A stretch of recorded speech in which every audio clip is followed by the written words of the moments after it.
And a happy deadline day, Dodgers Nation. D-Mac here. You can follow me on Twitter and Instagram at DMac_LA. Juan Soto is headed to San Diego. The Dodgers have reportedly traded for Joey Gallo. Reaction to Juan Soto headed to San Diego. But first, for all latest Dodgers news and rumors all season long, be sure to hit that subscribe button, hit that notification bell, and if you want to see us post even more Dodgers content, smash that like button. And as always, I want your takes down below in the comment section. Today's Dodgers Nation question of the day. What is your reaction? What are your thoughts to the Padres trading for Juan Soto? Do you think they gave up too much? Who do you think won the deal? Also, are you happy the Dodgers didn't get Juan Soto? And also, who has the better big three, the Padres or the Dodgers? You got Manny Machado, you got Fernando Tatis Jr., you have Juan Soto, and for the Dodgers, you have Mookie Betts, Trey Turner, Freddie Freeman. You could even do a big four versus big four and add in Will Smith and Josh Bell. And then finally, what are your thoughts on Joey Gallo? And should the Dodgers trade for Ian Happ or David Robertson? Give me your takes down below. And for all latest Dodgers news, head over to DodgersNation.com.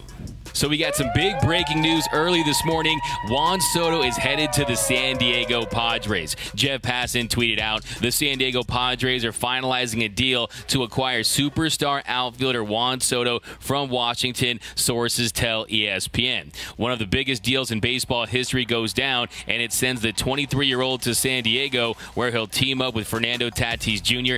and Manny Machado. So the San Diego Padres, they finally get that superstar they've been after on the trade market after last year's debacle where it looked like they had Max Scherzer, only to watch him slip away to the Dodgers. And then late last night, there was a lot of talk to the Dodgers. They were feeling confident about their chances of landing Juan Soto, but he's headed to San Diego. And as I predicted yesterday, I told you, I said, hey, never count out the Dodgers, but if I had to bet, I would bet on San Diego because A.J. Preller and that Padres organization, they are so desperate to make a big move, to land a player of Soto's caliber, and that's why at the end of the day, I felt like he was ultimately going to end up in San Diego because A.J. Preller was willing to part ways with every single asset he had, not named Fernando Tatis Jr. and Manny Machado. Essentially, everyone was available, from everyone in the Padres farm system to SeaWorld to the San Diego Zoo to Legoland to Tijuana to the Channel 4 news team to LaDainian Tomlinson, Blink-182 to Tony Hawk to the Gaslamp Quarter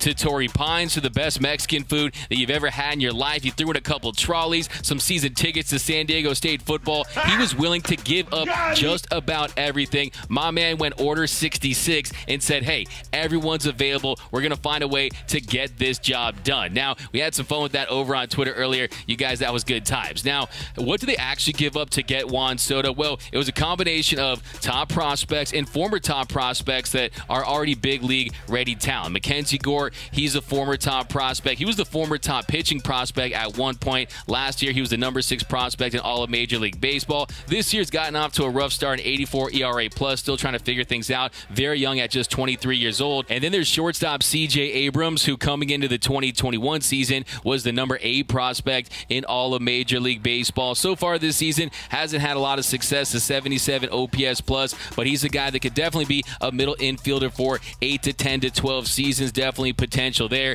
And then when it comes to their current prospects, the big headliner in the deal is the Padres' top prospect outfielder Robert Hassell III. You saw him in the Futures game. He's currently the number 21 overall prospect in Major League Baseball, and he's the guy that could be a star one day. He'll never be a star like Juan Soto, but that's the headliner as far as their current prospects go. And then you got James Wood, who's the number 88 overall prospect in Major League Baseball, an outfield prospect. Then you got Harlan Susana, a right-handed pitcher, the Padres' number 14 prospect. And then, of course, Eric Hosmer was included in the deal, and he wasn't very happy about it. And in his contract, he has a no-trade clause where he had 10 teams where he could veto a trade, and the Nationals were one of those teams. And Eric Hosmer said, no, I don't want to be traded to the Nationals. I want to stay here in San Diego. And initially, there were some concerns that he wasn't going to accept that deal, and they were going to have to try and negotiate maybe an extra year on his contract, maybe give him a little bit of an extension. So it looked like there was a big snag early on. done, and Hosmer basically told San Diego that he wasn't leaving. He basically went full Ron Burgundy from Anchorman and straight up said, "Go fuck yourself, San Diego." And then you had a lot of Dodger fans out there. They were just laughing. They were trolling, saying, oh, is this a sequel to last season where the Padres thought they were getting Max Scherzer only for him to go to the Dodgers along with Trey Turner? Was it happening again? Well, no, the deal is getting done. He is heading to San Diego. And at the end, Eric Hosmer got his wish, and he's staying in San Diego, and first baseman Luke Voigt is heading to Washington. I think when you look at this deal from a macro level, it's tough to evaluate it right now. We don't know how these Padres prospects are going to pan out for the Nationals, but you got some nice big league talent, guys with a lot of potential, but none of the caliber of Juan Soto. But when you consider the fact that it is going to be a down-to-the-studs rebuild in Washington, that there is an ownership change, they're going to have to replenish this farm system, and now they have one of the stronger farm systems in all of Major League Baseball. So they could be in a good position, but the reality is you're never going to get equal value for a player of Juan Soto's caliber, a guy that is on a Hall of Fame trajectory at just 23 years of age. But just imagine the Washington Nationals. Yes, you win the 2019 World Series, but look at the stars they've had in Washington through the years that are no longer there. From Bryce Harper to Anthony Rendon, who signed with the Angels, to trading away Max Scherzer and Trey Turner, to now you trade away the childish Bambino, Juan Soto. So that's got to be a tough pill to swallow for Washington's fans. This is the Nationals fans showing up to the ballpark and having no stars on the team. So if you by chance run into a Nationals fan today, be sure to give them a big hug, because the Nationals have, and so if you by chance run into a Nationals fan today, be sure to give them a big hug, because the Nationals have turned into the Trashionals, going from a World Series win in 2019 to one of the worst teams in all of Major League Baseball. And also the Padres were able to add impact bat Josh Bell in the deal. They acquired him as well. If you look at his numbers on the season, a 142 WRC plus, slashing 301, 384, 493 with 14 home runs. He's a guy that has improved against lefties this season, a switch hitter. He's a guy that can definitely have an impact for the Padres. I'm actually happy for Josh Bell. He's never played in the postseason, and he will at least play in the wild card series this year. And in just a second, I'm going to tell you why the Dodgers didn't get Juan Soto and how this move impacts LA. But first, here's a live look at the streets of San Diego after it was announced that Juan Soto was headed to the Padres.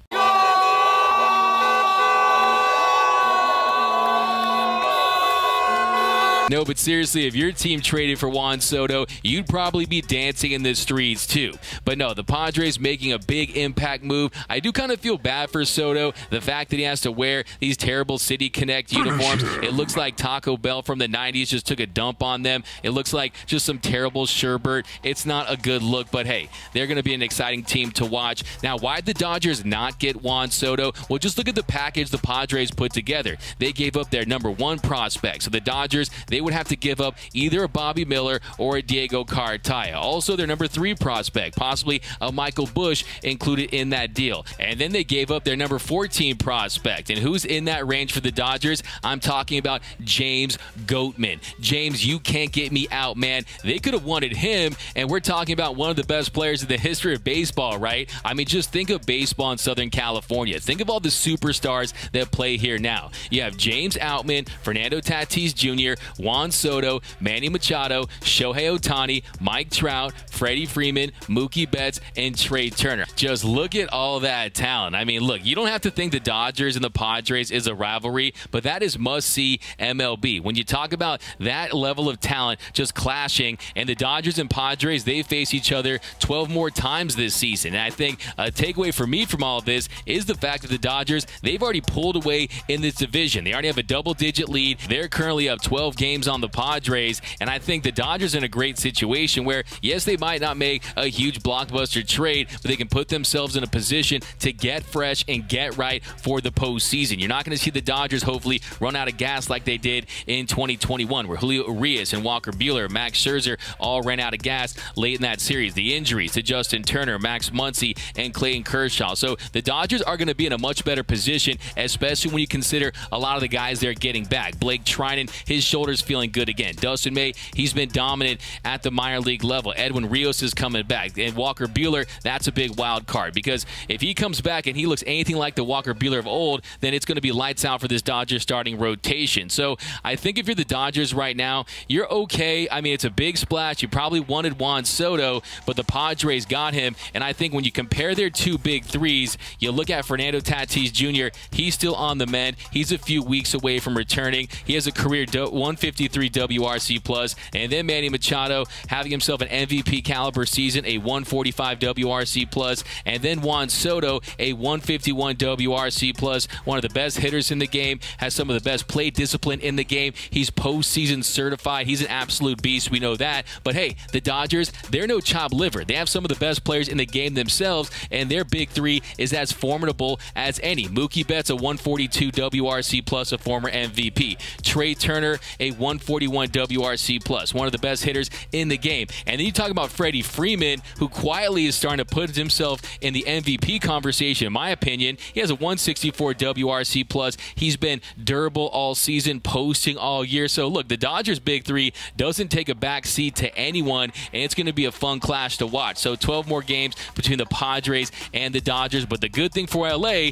is they've already sewn up this division. They're not worried about getting chased by the Padres. And San Diego, though, they have to find a way to climb in the wild card standings, because they could be in a position where even though they made the trade for Juan Soto, even though they're getting Fernando Tatis Jr. back, they have to go to Atlanta and beat the World Series champions in a wild card round. So that is not going to be easy, but the good thing for them is they have Soto for at least 2.5 seasons before he signs with the the Yankees in free agency. So you got to give the Padres a lot of credit. All that work just to lose to the Braves or Dodgers at some point in the postseason. Hey, at least they're going for it. Now I'm just playing San Diego. You're actually good for baseball. I wish there were more Padres organizations out there that weren't afraid to spend, afraid to compete with the best teams in the league. So it's going to be exciting, and it's good for the sport. Now, let me know down below in the comment section, though, are you disappointed that the Dodgers didn't get Juan Soto? Do you think they should have offered him more based on what they got, the haul that the Nationals got? Do you feel okay with the fact the Dodgers didn't get Juan Soto? Let me know down below. Also, how do you feel about Joey Gallo? Should the Dodgers trade for Ian Happ and David Robertson? Because Joey Gallo has been traded